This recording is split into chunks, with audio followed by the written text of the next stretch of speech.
नाज़रीन, आज हम आपको ईंटों के बारे में बताएंगे कि अच्छी ईंट कौन सी होती है और उसको लेबॉर्ट्री में हम कैसे टेस्ट करते हैं और उसकी क्या खासियत होनी चाहिए। सबसे पहले हम आपको ये मुख्तलिफ सैंपल्स जो हमने रखे हुए हैं जिनको हम अभी चेक करेंगे, एक एक करके मैं आपको बताता जाऊंगा और एक एक के बारे में बताऊंगा कि ये इसका मार्का क्या है और ये क्या है। अब जैसे कि ये ईंट है, इस ईंट का जो मार्का लगा हुआ है वो 33 है, यानी इस ईंट को हम अपनी कंप्रेशन मशीन के अंदर रख के इसको क्रश करेंगे तो वो हमें पता कर जाएगी कि ये इसकी कितनी स्ट्रेंथ है। अब जैसे कि आप ये देख रहे हैं कि इसका रंग मुख्तलिफ जगहों पे मुख्तलिफ है, तो ये दो ड्यूरिंग जब हम पका रहे होते हैं इसको भट्टे के अंदर, तो इसके अंदर ये इसका रंग मुख्तलिफ जगह पे उसकी मुख्तलिफ हीट पहुँचने की वजह से ये ऐसे आता है। फिर आपको ये थोड़ी सी लेयर नज़र आ रही हैं, तो ये जितनी ज़्यादा होमोजीनियस होंगी उतनी ज़्यादा अच्छी होती हैं। ये इन्होंने इसको जो ब्लेंड किया था, बनाया था, तो उस वक्त इन्होंने कोई ज़्यादा अच्छा ब्लेंड नहीं किया हुआ, जिसकी वजह से ये सरफेस जो है इसकी रफ है। तो अभी हम सबसे पहले तो ये देखते हैं कि ये ईंट है और ईंट का नंबर 33 है, और इसकी कंप्रेशन स्ट्रेंथ निकालने के लिए हम इसका सरफेस एरिया लेते हैं, यानी कि इसकी लंबाई ये वाली लेंगे और चौड़ाई ले लेंगे। इसकी लेंथ 9 इंच हम मानते हैं, लेकिन ये एग्जैक्ट 9 इंच नहीं है, इसमें एक सूत्र कम होता है। तो इसका मतलब ये हुआ कि इस ईंट की जो लंबाई है वो 8 इंच ये लेंथ है, 8 इंच और 7 सूत्र है, ये 7 सूत्र है, यानी कि 7/8 इंच। तो लेंथ के बाद विड्थ लेनी होती है इसकी, ठीक है। विड्थ जो है वो आप देख लें, 2-3 जगहों पे लेके इसकी एवरेज ले लेंगे।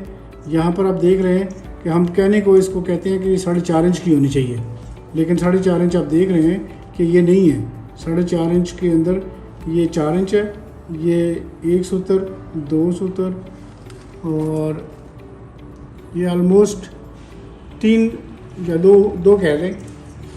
वैसे ये 4 इंच होता है पूरा और कोई 3 सूत्र होता है।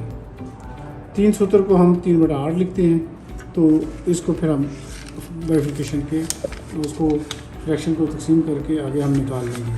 तो ये इस तरह से, क्योंकि हमारी ईंट का इस्तेमाल भी इसी तरह होना था जिस तरह हमने रखा हुआ है। ये इसकी जो है वो फ्रॉक कहलाती है, ये इसकी कश्ती होती है, और कंस्ट्रक्शन के दौरान इसको इसी तरह रखना चाहिए, उल्टा सीधा रखना चाहिए। लोग ज़्यादा तौर पे इसको उल्टा रखते हैं, उसकी रीज़न ये होती है चूँकि जब हम सीधा रखेंगे तो मिस्त्री को, काम करने वाले को मसाला वगैरह इसके अंदर लगाना होगा, तो वो फिर इसके अंदर भरने के लिए उसको टाइम लगते हैं, तो वो इसको मुश्किल फील करते हैं। वो इसको उल्टा रखते हैं, ऊपर वाली सरफेस जो है वो चूँकि प्लेन होती है, तो यहाँ पर थोड़ा सा लगाया और काम चलाया, तो इसलिए लोग ज़्यादा जो है वो इसके ऊपर ही समझ लेते हैं। वो लोग ज़्यादा कंस्ट्रक्शन करते वक्त तो इस तरह ईंट रख लेते हैं उल्टी, हालांकि इस तरह रखने का कोई मतलब नहीं होता, और जो ही यहाँ पर लोड ज़्यादा पड़ता है तो उस जो खाली जगह है उसकी वजह से फिर क्रैक आने के चांस होते हैं।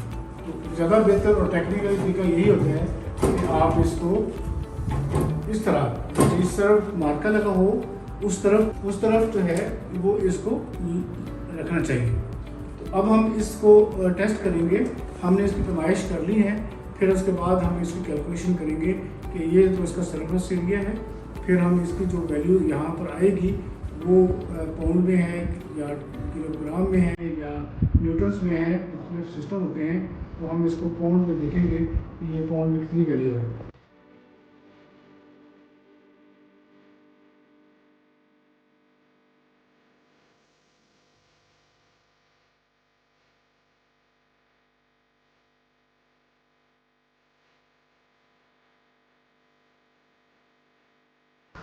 अभी आपने देखा है कि रीडिंग हमारे पास 197.7 किलो न्यूटन आ गई।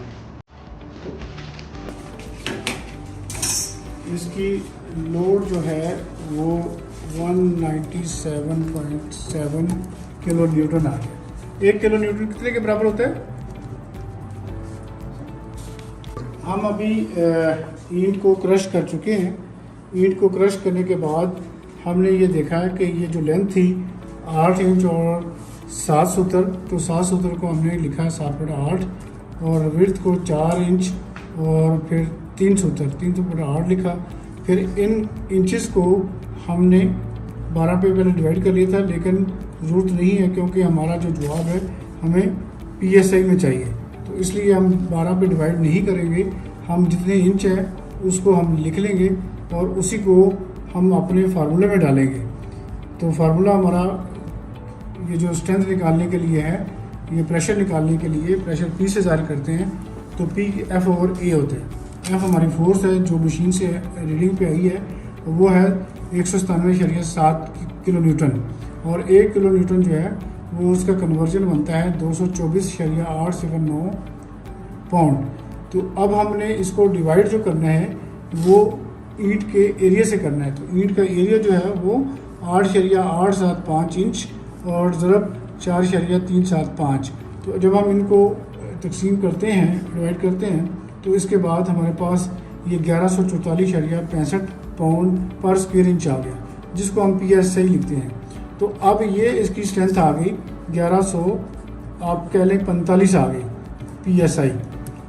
अब हमारे जो कंस्ट्रक्शन वर्क होता है उसके अंदर हम स्पेसिफाई करते हैं कि ये कम नहीं होनी चाहिए। 1145 जो है should not be less than equal to ये 1500, तो यानी कि 1500 से कम नहीं होनी चाहिए, इसके बराबर हो सकती है। या अब देखें कि इस हालत में हम अपना जो प्रोजेक्ट होगा उसके अंदर इसको कहेंगे ये फेल है, स्ट्रेंथ वाइज ये मजबूत नहीं है, तो इसको कोई और ब्रांड से हम चेंज करके चेक करेंगे।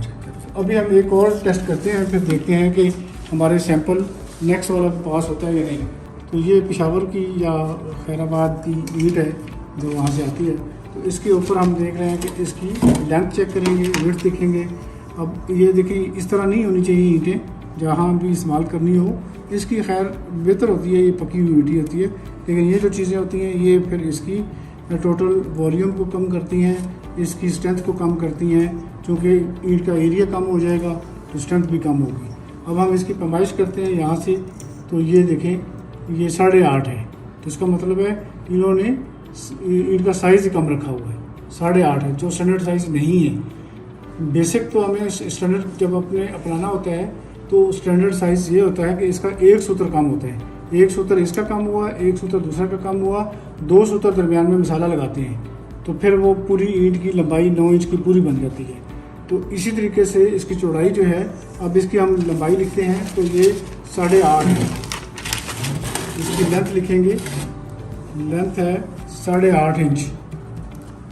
अब इसकी चौड़ाई लिखेंगे, विड्थ वो हम देखते हैं कि ये कितनी है, इसको ठीक है पढ़ें। अब इसके अंदर से देखें कि इसकी विड्थ देखें 4 इंच बड़ी मुश्किल से पूरी हो रही है, ठीक है, जबकि ये 4.5 इंच होनी चाहिए, या 4 इंच 3 सूत्र होना चाहिए। तो अब ऐसा नहीं है, तो इसका मतलब है कि इन्होंने ईंट का साइज़ ही कम रखा हुआ है।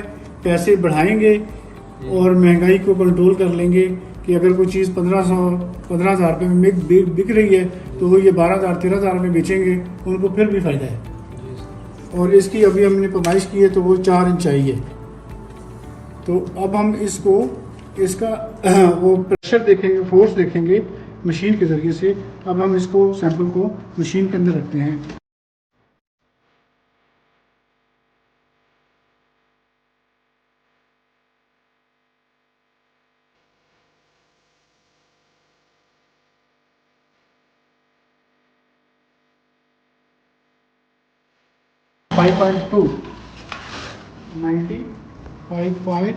.2 क्या चीज़ है, किलो न्यूटन है, और इसको हमने 224.879 से मल्टीप्लाई करेंगे तो यही फिर बाद में इसका जवाब आ जाएगा पाउंड्स में। इसको LBD लिखते हैं पाउंड्स में, और वैसे लिखना है तो POUND पाउंड लिख दें, ठीक है। तो अब हम इसका प्रेशर निकालेंगे। प्रेशर का फार्मूला होता है F/A, force over per unit area.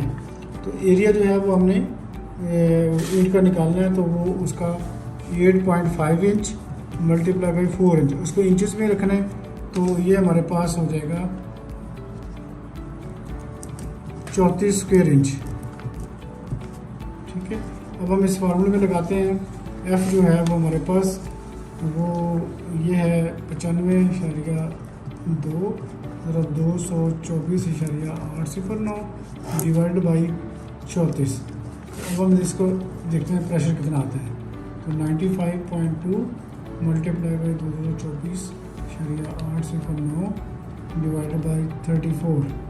तो ये हमारे पास आ गया 629.5 पाउंड पर इंच स्क्वायर, जिसको हम PSI बोलते हैं। तो अब आप अंदाज़ा करें कि ये 629 है, पहले वाली जो है वो 1145 है। तो इसका मतलब है कि वो ईंट का साइज़ भी बड़ा था और उसका वज़न भी ज़्यादा होगा, उसका डायमेंशन भी तकरीबन पूरा था, तो उसकी स्ट्रेंथ जो है वो कंपैरेटिवली बेहतर थी। अब ये उन्होंने दो नंबरी करने के लिए या अपने आप को चीटिंग करने के लिए वो उन्होंने इसका साइज़ ही कम रखा है। जब साइज़ कम रखा तो साथ ही उसकी जो कंप्रेशन स्ट्रेंथ है वो भी कम आई। जब वो कम आएगी तो ये फेल है, तो हम इसको भी एक्सेप्ट नहीं कर सकते अपने कंस्ट्रक्शन के लिए। लेकिन लोग जो है वो धड़ाधड़ लगाई जा रहे हैं, जिसकी वजह से फिर बाद में बिल्डिंग के अंदर प्रॉब्लम आती हैं। तो हम एक और सैंपल लेते हैं।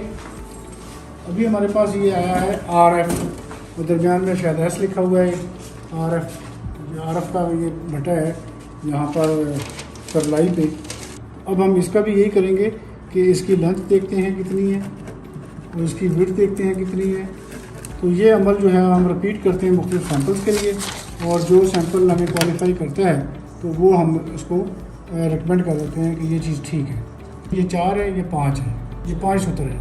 तो 8 इंच और 5 सूत्र है, 8 इंच और 5 सूत्र है, 8 इंच और 5 सूत्र है। 5 सूत्र को हम 5/8 बोलते हैं। ठीक है, इसको हम फ्रैक्शन में चेंज कर लेंगे। अब हम इसकी विड्थ लेते हैं। तो विड्थ जो है वो देखते हैं कितनी है। तो ये इसकी 4 इंच और 1 सूत्र है, 4 इंच और 1 सूत्र है। तो अब ये 4 इंच और 1 सूत्र को हम लिखते हैं 1/8 इंच। ठीक हो गया, यूँ लिखते हैं। तो अब हम इसको फ्रैक्शन को कर लेंगे और इनको हम कहेंगे कि ये इसको ये 8.625 बनता है ऑलमोस्ट, और ये 4.125 बनता है। 083 बनेगा ऐसे कि आप 5/8 करेंगे तो 5/8.625 आ गया, वो इसमें ऐड हो जाएगा। इसी तरह 1/8 तो ये 1.25, तो हमने पहले से लिखा था 4.125। तो ये आपके पास इंच आ गया। अब हम इसका फोर्स निकालेंगे जो हमारी मशीन हमें देगी। तो अगर इसको देखेंगे नीचे इसको